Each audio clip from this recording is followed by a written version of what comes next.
আসসালামু আলাইকুম। হ্যালো বন্ধুরা, শখের রান্নাঘর থেকে সুখী আপনাদের সঙ্গে একটা রেসিপি শেয়ার করব। আর রেসিপিটা মূলত আমার না, আমার নানির হাতে তৈরি। এটা আমি অনেক আগে খেয়েছি।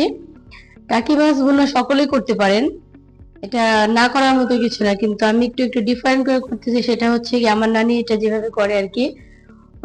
আমি এখানে মাছটাকে ভালো করে ধুয়ে পরিষ্কার করে পাটাতে রেখে হালকা ভাবে একটু থেতো করে নিয়েছি। এটা দেখার সৌন্দর্যের জন্য আমি মাছটাকে এরকম করে নিয়েছি। তাই এখানে আমি এখন যেটা দিব সেটা হচ্ছে, এখানে কিছুটা আমি হলুদের গুঁড়া দিয়ে দিব, আর দিব হচ্ছে লবণ।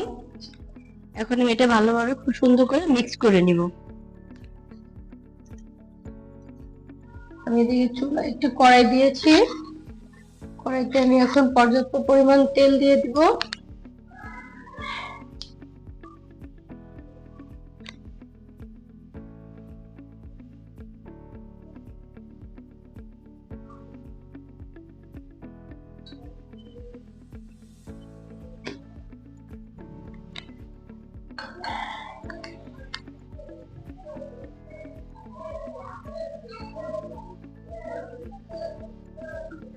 তেলটা গরম হওয়া পর্যন্ত একটু অপেক্ষা করব। তেলটা গরম হয়ে গেছে, এখন আমি এখানে একটা একটা করে মাছ দিয়ে দিব।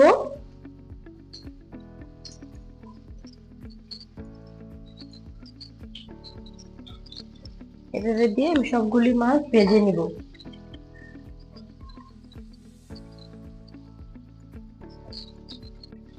আর মাছটা প্রায় ভাজা শেষ, আর আমি মাছটা একটু কড়া করে ভেজে নিব। এতে করে রান্নার পরে মাছের দূষণের যে ভাবটা, এটা নষ্ট হয় না। এখন এই মাছগুলো একটা একটা করে তুলে নিব।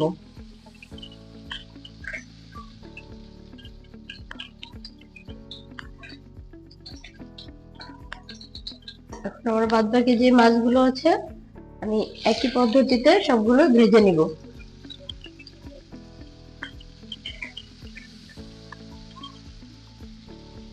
পানি দিয়ে দেবো পরে না।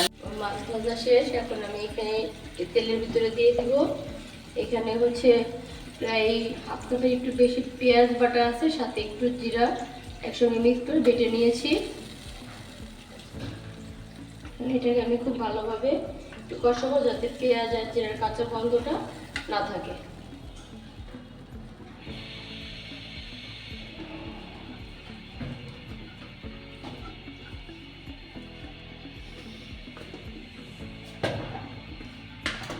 এর সাথে আমি আরো অ্যাড করে দিব প্রায় 1 চামচের মতো আদা রসুনের পেস্ট,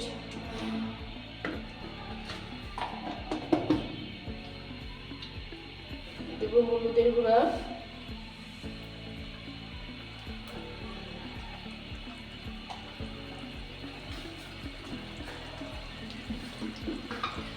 দেব শুকনো মরিচের গুঁড়া। লাল যে শুকনো মরিচের গুঁড়োটা ওটা দিলাম এখানে 1 চামচের মতো, কারণ আমার মরিচটা খুব ঝাল, এর জন্য আমি খুব বেশি একটা ইউজ করলাম না।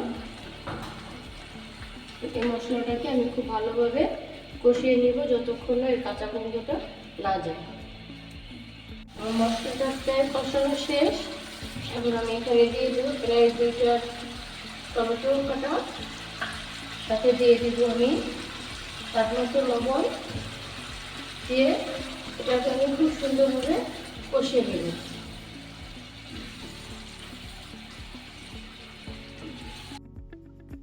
আমার মশলাটা প্রায় কষানো শেষ, সাথে যে আমি টমেটোটা দিয়েছিলাম ওটাও গলে গিয়েছে।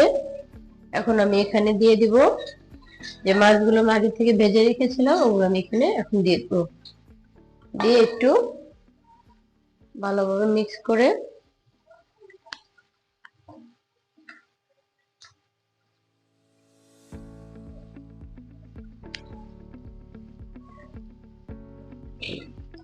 আর 1 মিনিটের জন্য ঢেকে দেবো আবারও।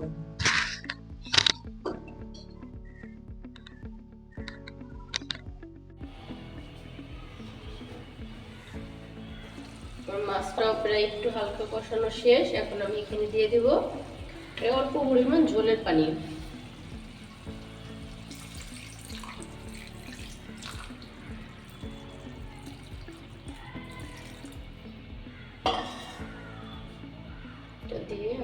ভালোভাবে নেড়ে মাছটা ঢেকে দিব 5 মিনিটের জন্য।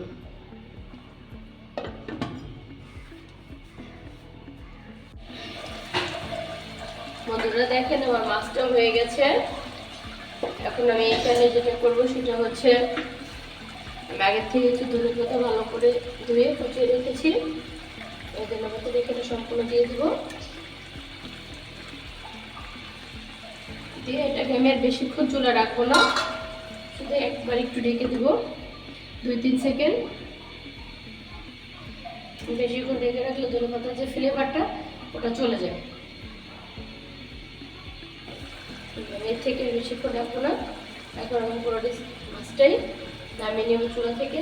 আপনাদের কাছে যদি আমার এই রেসিপিটি ভালো লেগে থাকে অবশ্যই লাইক কমেন্ট শেয়ার করবেন, আর বেশি বেশি করে আমার চ্যানেলটি সাবস্ক্রাইব করে আমার পাশে থাকবেন, যাতে আমি সামনে এগিয়ে যেতে পারি। আর দোয়া করবেন বেশি বেশি করে। আজকের জন্য আল্লাহ হাফেজ।